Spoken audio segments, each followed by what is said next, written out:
Foot, miroir du football de la diaspora congolaise.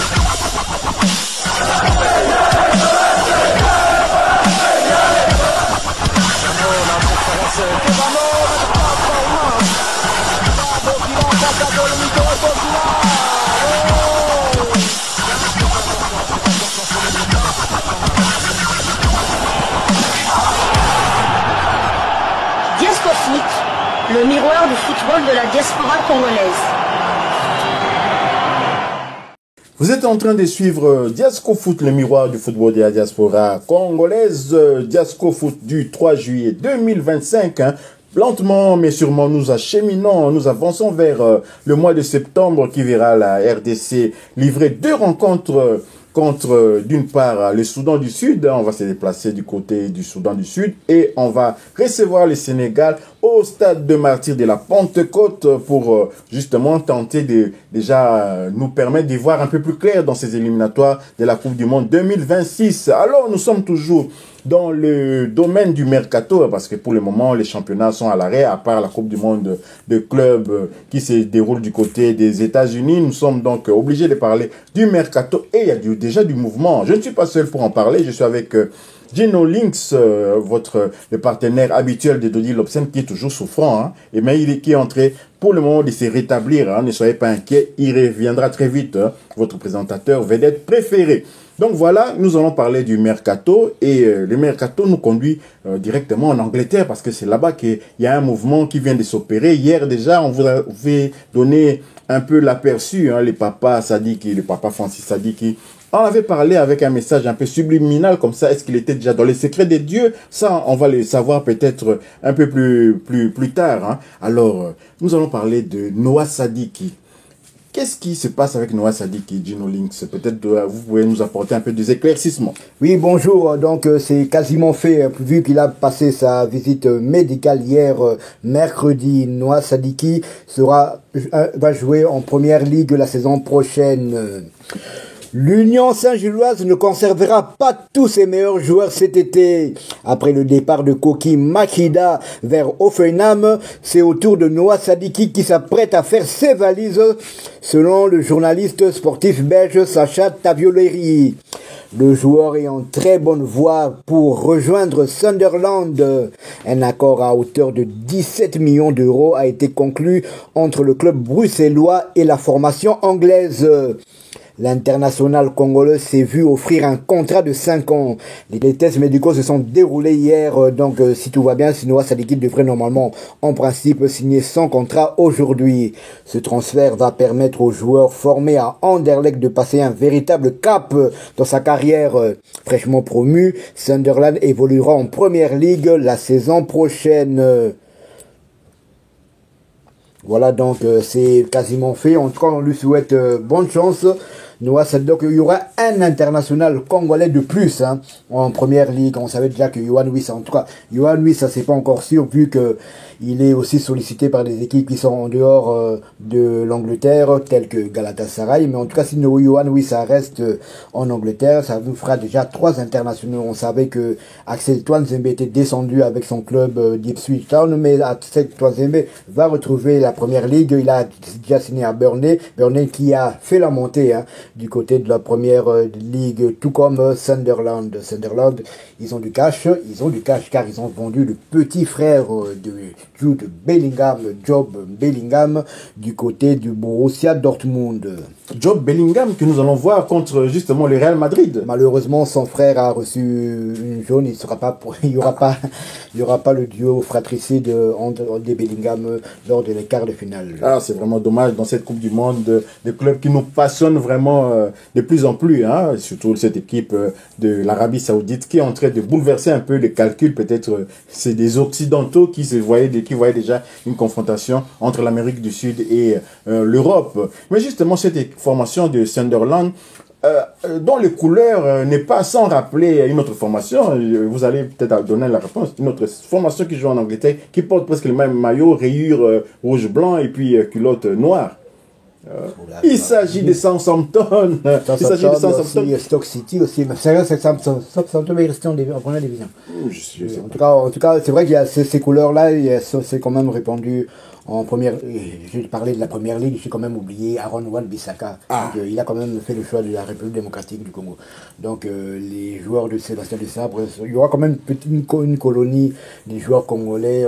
Mais c'est pas le premier, c'est pas le dernier. Il y a quand même un grand nombre de Congolais qui ont évolué quand même en première ligue. On peut commencer par les plus anciens. On s'est souvenu que quand même Chabani Nonda a joué du côté de Blackburn Rovers. On sait que Trésor Lomanaloa a joué à Newcastle. Et à Portsmouth aussi. On peut parler de Benik Afobé, qui lui c'était Wolverhampton. En tout cas, il y a aussi Asombalonga qui a joué aussi en première ligue. On peut parler de Kebano, on peut parler de Merci Mbokani, de Youssouf Moulumbu, de Chancel Mbemba, ils sont beaucoup. Yannick Yalabolassi qui a fait les beaux jeux quand même de Cristal, Jacques Magoma, de Zakwani. Donc il y a un grand nombre de joueurs congolais, mais là en tout cas ça va faire quand même 4 joueurs jusque là de Sébastien Desabre qui vont évoluer en première ligue. Le championnat, comme on dit quand même, c'est le championnat le plus relevé au monde. Donc ce sera bien pour. C'est vrai qu'il quitte un club qui va jouer la Ligue des Champions, un club qui a terminé le champion de Belgique, mais après 2 saisons à l'Union Saint-Gilloise, à mon avis, comment il s'appelle, Noah Sadik n'avait plus rien à prouver dans ce championnat, il devait franchir un palier. C'est vrai que Sunderland va souvent lutter pour ne pas descendre, mais déjà s'il pouvait se faire une place dans cet effectif-là, ce serait déjà bien pour lui et plus pour la dernière. On sait que le championnat anglais est très très relevé. Et en parlant du championnat anglais, il y a eu très très mauvaise nouvelle. Donc un joueur de la première ligue, un joueur de Liverpool, à savoir le portugais Diogo Jota, qui nous a quitté ce matin après un accident de voiture. C'était du côté de l'Espagne. Donc c'est vraiment un choc pour tout le football mondial. Et les condoléances vont d'abord particulièrement à sa famille et plus particulièrement à la famille du football. Donc c'est vraiment une très triste nouvelle. Oui, c'est vraiment triste, hein, mais pour revenir encore, hein, je vais revenir encore aux couleurs. Hein. Et les couleurs, vous avez remarqué aussi, West Ham porte les mêmes couleurs qu'Aston Villa, l'équipe de l'ancien club de Bastien, c'était quel club là?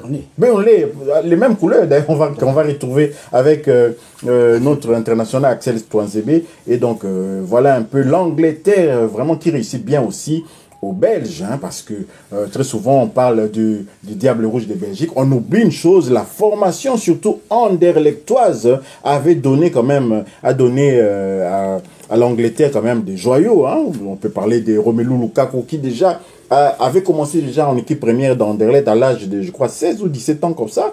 Vincent Kompany à 17 ans. Anthony Vandenborg à 16 ans, il était déjà.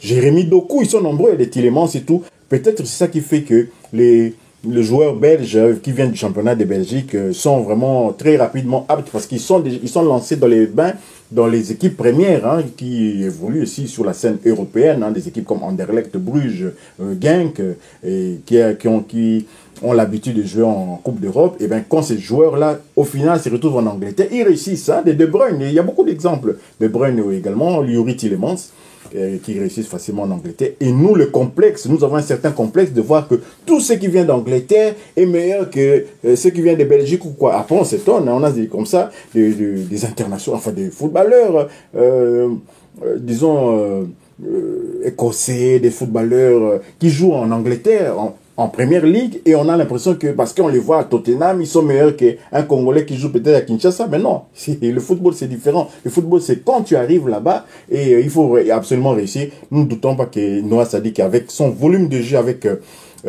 sa façon de jouer, la réussite qu'il a réalisée aussi du côté de l'Union Saint-Gilloise, où vraiment il a un nombre incalculable. Peut-être vous avez les chiffres de temps de jeu avec cette formation avant de quitter justement par la grande porte, permettre aussi à cette équipe de l'Union Saint-Gilloise de se faire des sous, hein.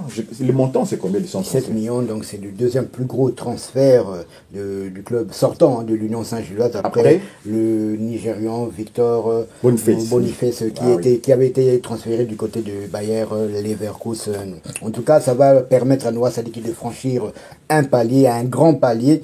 Et comme je le disais déjà, Noah Sadiki, après le stage d'Orléans, Noah Sadi qui est un titulaire potentiel. Donc je vois, ça deviendra de plus en plus compliqué pour Sébastien Desabre, après sa prestation lors du stage, de ne pas trouver une place à Noah Sadi. Et maintenant, prendre la place de qui? C'est à Sébastien Desabre de trouver la solution. Et d'autant plus que s'il s'impose comme titulaire dans cette équipe de Sunderland, une équipe qui évoluera en première ligue, je pense que ce sera vraiment compliqué pour Sébastien Desabre de continuer à l'ignorer. Donc je pense que nous sommes arrivés vers la fin de notre sujet aujourd'hui, mais avant de terminer, nous allons quand même terminer en beauté par une page rose, car le fils d'un de nos abonnés, à savoir le fils de Joseph Wantete, son fils le fils de Joseph Wantete et de maman Titi Nsimba Wantete, Glossé Wantete fête son 12e anniversaire aujourd'hui. Glossé est né le 3 juillet 2013 et aujourd'hui nous sommes le 3 juillet 2025, donc il totalise 12 ans. Happy birthday to you Glossé, God bless you, donc plein de bonnes choses à toi. Et nous sommes vraiment très ravis. Donc, si vous aussi, vous avez un de vos membres de famille ou bien vous-même qui fêtez son anniversaire, faites comme Joseph Wantete, écrivez-nous et on le fera avec plaisir. Donc, encore une fois, Glossé Wantete, happy birthday to you. Et quand vous allez faire cela, nous allons dédicacer votre membre de famille, votre ami ou bien une personne. Nous sommes déjà assurés qu'on va avoir une vue de plus, hein, peut-être un abonné de plus. Quand il va entendre Célie Banga, il va peut-être s'abonner à Diasco Foot, le miroir du football de la diaspora congolaise, parce que Joseph Wantete, je suppose qu'il est aussi dans la diaspora. Tout à fait, lui, exactement. Joseph Wantete de Waterloo, dans la ville de Iowa, dans la région de Iowa aux États-Unis. Donc, Joseph Wantete est un habitué.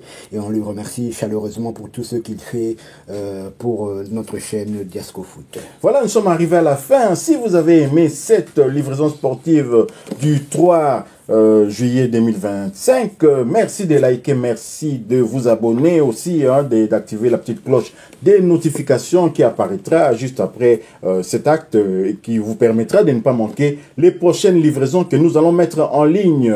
Tout en vous souhaitant une bonne journée ou une bonne soirée, cela dépendra de à quel moment vous allez suivre cette vidéo.